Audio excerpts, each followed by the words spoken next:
Hai, gue Tio. Di sini gue mau bahas manga, manhwa, film, animasi atau apapun yang berkaitan dengan imajinasi.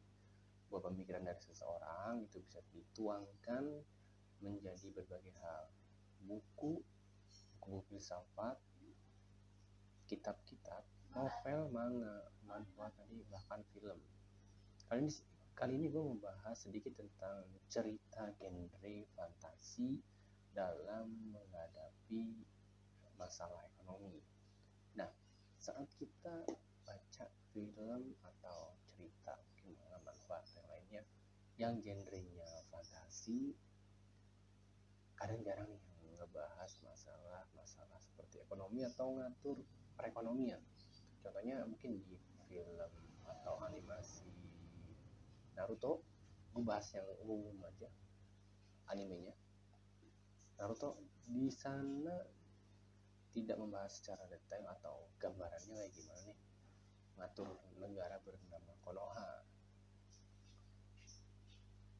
Nah, ada juga mungkin di chapter awal atau episode awal itu suruh nganterin seseorang, terus entah kenapa itu gue lupa ceritanya, ada jembatan yang namanya jembatan Naruto. Nah, jembatan itu kan ada penghubung tuh, ini bisa meningkatkan mungkin dalam sektor ekonomi atau yang lain-lain gitu.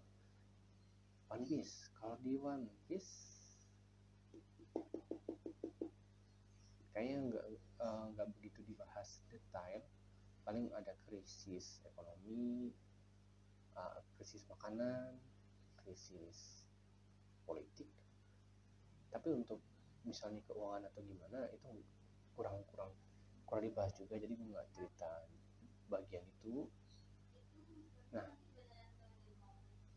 manhwa juga sama, jarang manhwa yang mungkin kerajaan gitu ya, itu jarang yang dibahas. Kecuali ada satu nih, Tatani Nusa, itu waktu itu di salah satu episodenya ada di sebuah desa, ada salah satu pahlawan atau hero kasih buah atau benih buah yang ditanam yang justru malah merusak desa gitu, karena uh, itu tanaman yang merambat dan buahnya nggak bisa dimakan. Rumah-rumah itu semuanya uh, kena apa ya, kena dampak dari pohonnya lah, intinya gitu. Aku nggak begitu hafal soalnya. Tapi ada nih satu manhwa yang dari Cina, dia ya, judulnya To Be Castellan King. Nah, jadi ini ceritanya begini, ada anak, dia otaku gitu atau wibu gitu mungkin ya, suka baca-baca, terus kesetrum tiba-tiba kelempar ke isekai. Isekai itu adalah dunia lain, karena Naruto, One Piece itu kan dunia lain kan, bukan dunia nyata, gambaran negaranya itu bukan dunia nyata gitu. Di sana ada sihir, ada manusia setengah binatang, ada iblis, monster dan lain-lain gitu. Nah, saat kelempar itu kekuatannya tetap sama kayak manusia biasa. Nah, kegiatannya dia selama setahun atau 2 tahun, gue lupa, sekitar itu hanya berjualan. Jadi nggak jadi pemburu nih atau jadi hero, itu nggak, berjualan. Satu hari saat dia lagi istirahat nih, ada seseorang nawarin, gue jual nih kerajaan gue gitu, lo mau nggak beli, harganya katakanlah 5 juta gitu.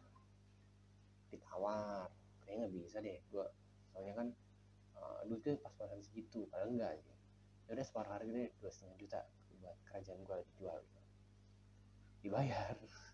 Akhirnya dia jadi raja karena beli kerajaannya gitu. Tapi kerajaannya kosong, itu cuma ada bangunan, ada tanah, terus ada rakyat, tapi nggak ada pasukan, nggak ada pejabat-pejabatnya, nggak ada, belum ada. Itu benar-benar beli dan bangun dari nol gitu kan. Di kerajaan itu cuma ada manusia setengah kucing yang jadi apa namanya ya, jadi tahanan gitu, tahanan tapi nggak salah sebenarnya. Nah, akhirnya dibebasin. Singkat cerita, setelah dia punya 4 pasukan atau orang kepercayaan, muncul masalah nih di kerajaannya dia. Masalahnya itu adalah ada pedagang yang punya stok bahan makanan melimpah, tapi harganya dipermainkan atau dinaikkan setinggi-tingginya sama dia. Nah, si raja baru ini datang nih ke pedagang tadi, nggak mau diatur lah intinya, jangan seperti itu gitu. Tapi ternyata pedagang tadi itu punya dokumen yang menyatakan bahwa intinya gue boleh nih kasih harga berapapun yang gue mau, yang penting stoknya ada, kurang lebih kayak gitu. Nah, setelah berdebat terus masalah itu ada sekitar 1 atau 2 chapter gitu kan. Si raja baru bermasalah dengan pedagang tadi, akhirnya udah dapat ide, ini empat orang ini ya udah dikirimin keluar gitu, datang bawa bahan makanan dari luar dijual dengan harga yang standar. Akhirnya pedagang tadi yang awalnya dagang harga tinggi mau nggak mau turunin harganya. Tapi ini bisa dilakukan karena si pedagang tadi itu nggak jualan ke negara lain gitu. Itu ceritanya betul ada, jadi boleh dibaca. Oh iya benar nih. Nah, caranya seperti itu. Jadi caranya mengendalikan harga itu di manhua itu, sang rajanya beli nih dari negara lain dan dijual dengan harga yang standar. Itu biasanya dilakukan juga kok. Misalnya kalau lagi ada event besar atau ada hari besar, negara beli nih dari luar negeri untuk negaranya buat jadi stok gitu. Jadi biar harganya tetap terkendali gitu. Intinya gitu. Terus masalah kedua itu, di negara fantasi ini alat tukarnya itu emas, bukan perak, nggak emas dengan takaran-takaran tertentu. Itu sudah berjalan ribuan tahun mungkin. Nah, sang raja atau karakter utama ini mikir nih, ini suatu saat bisa jadi masalah. Masalahnya kenapa? Contoh nih, ada seorang yang menyewa untuk pindah atau membangun rumah gitu ya. Kalau dibayar 10 keping emas kebanyakan, tapi kalau bayar 5 keping emas itu kurang, harusnya sekitar 9,5. Tapi karena masalah ini terus munculnya ide lah, kayaknya di negara asal gue dulu ini alat tukarnya udah diubah nih, nggak bisa pakai emas. Soalnya kalau pakai emas, masalah seperti ini bakal sering muncul. Akhirnya diubahlah, yang awalnya alat tukarnya adalah emas diganti dengan koin perak atau tembaga. Di manfaatnya lupa, perak atau tembaga yang nilainya satu keping emas itu 5 atau 10 koin perak gitu, atau koin tembaga tadi.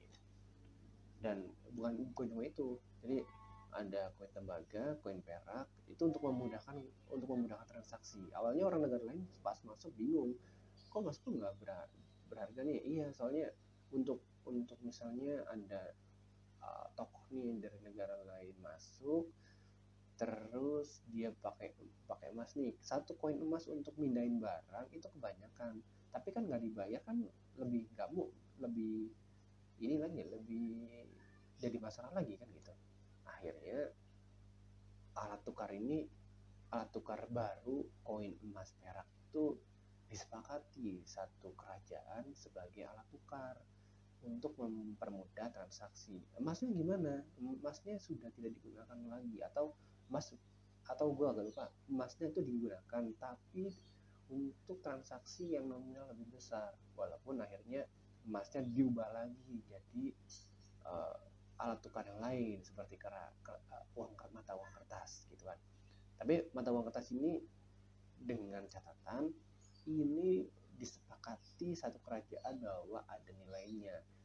Nilainya itu yang tertera di kertas itu, tertera di perak, tertera di koin tembaga tadi.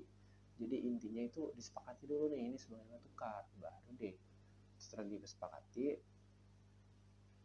disebar gitu. Emasnya berangsur-angsur tidak jadi alat tukar lagi karena kedepannya akan ribet, misalnya mungkin bawahnya atau tadi nilai tukarnya yang kalau misalnya buat hal sepele kan agak susah nih, satu emas buat mikul satu atau 2 meter kan kebanyakan gitu. Nah, masalah ketiga itu masalah ketiga tadinya gue mau bahas sesuatu tapi gue ganti. Suatu hari, karena ini dunia fantasi, kas kerajaan ini gue lagi nih, karena ceritanya sudah berjalan, posisi-posisi di kerajaan ini kan sudah terisi juga, akuntannya, ada yang bagian tadi keamanan, ada yang bagian lain-lain. Nah, bagian akuntannya itu bilang, ini kas negara kan nggak cukup nih buat menghadapi musim dingin, karena musim dingin kerajaan itu di samping untuk mungkin gaji PNS di sana gitu, tapi buat bantu rakyat gitu, takutnya ada yang nggak sanggup nih menghadapi musim dingin gitu. Nah, itu katakanlah musim dingin sebulan lagi. Nah, yang dilakukan oleh kepala negara tadi itu jadi sebelumnya itu udah disusun nih, ini adalah transportasi baru, jembatan baru, ada dermaga yang awalnya di dunia itu nggak ada, karena ide dari kepala negara atau raja yang baru tadi itu didapat dari dunianya yang lama gitu, atau dunia asalnya dia. Mungkin kedepannya juga buat balon terbang, kereta gitu, seperti itu. Tapi yang mau gue bahas itu untuk pas-pos tadi itu udah menunjang pemasukan kerajaan, meningkatkan pajak kepada rakyatnya. Sang raja nggak mau, akhirnya dia mau jual satu barang ke pelelangan antar negara dengan cara atau dengan harga yang lebih tinggi. Caranya itu membuat berita bohong, sebenarnya nggak boleh gitu, dengan cara memasarkannya gitu. Contohnya di cerita itu contohnya adalah minuman ginseng kalau salah ya, ginseng yang difermentasi gitu kan, atau buah apa gitu yang merah yang difermentasi. Nah, pasukannya tadi itu kan katakanlah levelnya tinggi lah, bisa menghilang, bisa sihir lah, bisa kecepatan yang tinggi dan lain-lain gitu. Mereka pakai masker, tertutup telinga, terus buat isu nih, buat menyebarin berita kalau ada negara yang berisi para dewa mau jual minuman sakti gitu. Jadi itu adalah minuman para dewa yang saat diminum itu kamu bisa bla bla bla bla bla bla gitu kan. Jadi minuman ginseng tadi itu yang katakanlah awalnya harganya itu mungkin sekitar 5.000 gitu. Tapi harganya meningkat mungkin sampai 10 sampai 20 kali lipat karena kan pelelangan. Penawar tertinggi dialah yang dapat gitu. Itu mungkin trik marketing atau apa gitu. Gue nggak begitu paham karena agak lupa juga ceritanya, udah lama bacanya. Mungkin boleh dibaca itu ceritanya tentang apa. Di situ juga banyak nih ide-ide aneh yang dimasukin ke isekai yang dibawa oleh raja tadi, yang mungkin bisa dipelajari. Oh, ini idenya bagus walaupun agak klise. Terus juga ini genrenya ecchi harem, tapi itu boleh dilewati, yang penting idenya bagus. Mungkin itu aja, terima kasih sebelum dan sesudahnya.